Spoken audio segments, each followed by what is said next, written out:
What's up, everybody? Let's turn the lights on here. I just wanted to show my idea for my brake that I'm gonna do. There we go. I mean, it's pretty simple, but like I said, I got some brake pads that I made out of like some ceramic truck brake pads. I mean, they seem like really good brake pads. They were not the baseline bullshit from AutoZone, but I just had extras from a job I did, and yeah, that's my handbrake. It's just gonna come up through this little hole here right now. It's just that little end, but it's obviously gonna, I think I'm gonna come straight up with a 90 to a handle here and just went. And then what I can do as well, what I'm going to do is from here, or yeah, right from here, I'm going to have a cable mount that's going to be able to pull this without this moving, because this is going to be like an oh shit handbrake or a parking brake, because what I'm going to do is tighten this down so that when it, because it already stays up like that, so it's going to be cranked down pretty tight so that it stays where you put it, so you can park the tractor and pull it up and it'll stay there. And then while you're driving, this will be able to slide in and out of that hole, and I'm going to pull it with a cable, and then like I said, it's going to be up here. I think it's going to be pretty sweet, versatile brake system. You have the illusion of a handbrake, but it's the same thing, same brake. This freaking thing, these pads stop this thing like nothing I've ever seen before. You move this thing just a little bit by hand and it just locks the fucking wheels. And they're not wearing away. I already rode the tractor today, and they don't wear away. I rode it using this brake, and I was locking the tires up on pavement to test it, just to see what would happen, because I obviously wanted to test the system here, and it is perfect. And you can adjust, fine-tune adjustment here, really nice. You can just barely get it so it's barely not grabbing the fucking rotor, and then you move it just a freaking half a degree and it's locked already. So I think that's gonna be nice. I think what I'm gonna do is on the cable where it pulls, it's gonna have a little like a spring, so it's, and maybe even the spring will bottom out after a certain point, so it'll like go to here and then lock onto like a little bit of play, and then it'll lock and pull solid. But yeah, I think the cable's probably gonna be mounted here, obviously on the floor. And also I'm already thinking about an independent suspension for this in the front. I think that's what I'm going to do. But it's going to be cool because I'm going to use these springs and these arms as part of it. That's going to be like, these arms are just going to be there as the springs, because I can get more travel out of the spring like this instead of just putting it on top, because the lever, you know what I mean, those springs can hold up like 300 pounds each, but because they're leveraged behind, or you know what I mean, they're closer to the pivot than the load, it's leveraged like it's like a 3-to-1 kind of leverage. So yeah, it's, if those springs were to be directly here above the spindle, it would be too stiff of a ride. That's how I did it. But I don't know, that's all I got. Just wanted to really just show the brake and what I got done tonight on that. It's really freaking late right now. It's like 2:30 in the morning. But I don't know. There's not a lot of slop in the steering. It's like perfect. Like, let's see if I can get the whole shot.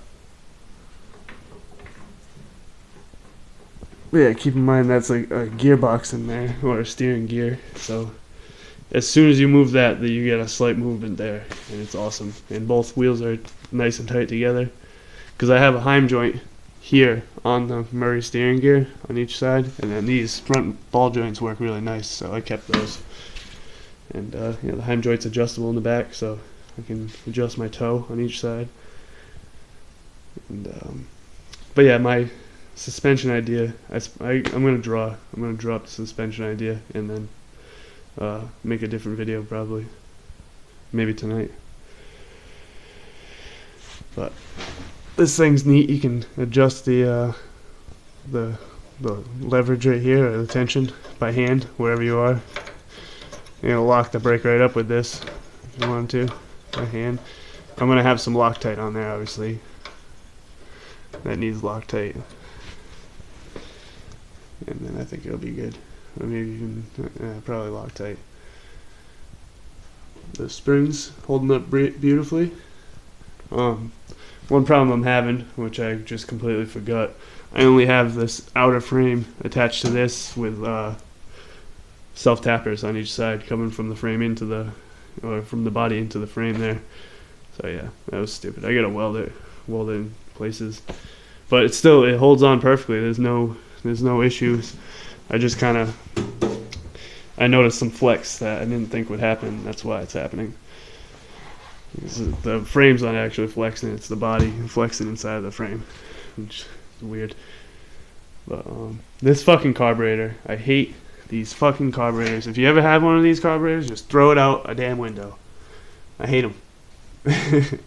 I have a new carb for it, which I'm waiting on a rebuild kit. I actually ordered it already. And I ordered some chains too for the tires, just because they're $20, dirt cheap, and they do pretty well. They do better than a lot of ATV tires you can get at this size. Just put some chains on there, tight.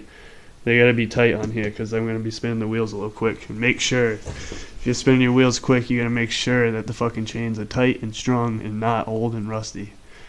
Because obviously they can get, and I mean obviously my top speed is about 25, maybe a little higher. I think with a 8-inch pulley on the motor and a 4-inch on the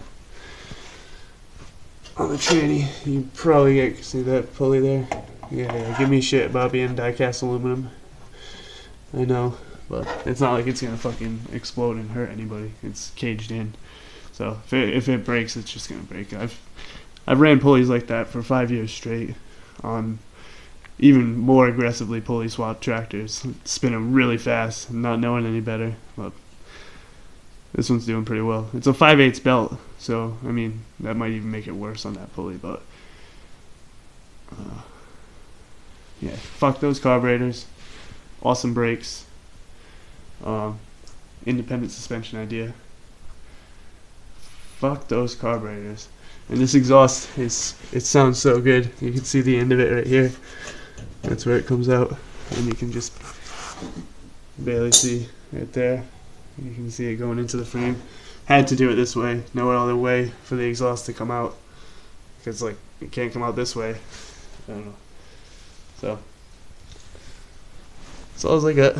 But I've never really shown like in the frame when the body's on. The whole body floats on top of the frame, goes up and down. Which another thing is, I want to actually extend this point to past, or at least right to the front suspension pivot, but preferably past it, so that you get more just up and down instead of more like I don't know. I'm getting nitpicky now. I think it'll be fine. It's just, I'm gonna keep it as it is, and start doing some final welding. I'm gonna weld everything. I'm gonna weld it all. I'm gonna do some frame stiffening. I can't weld the engine plate to the thing because that's how I get the engine off. Because you can't get to the fucking thing from underneath. This thing is so tight under here. It is so ridiculously tight under there. I don't know if you can see the pulley and everything under there. So ridiculously tight. But yeah. Alright. I'm rambling. I'm done.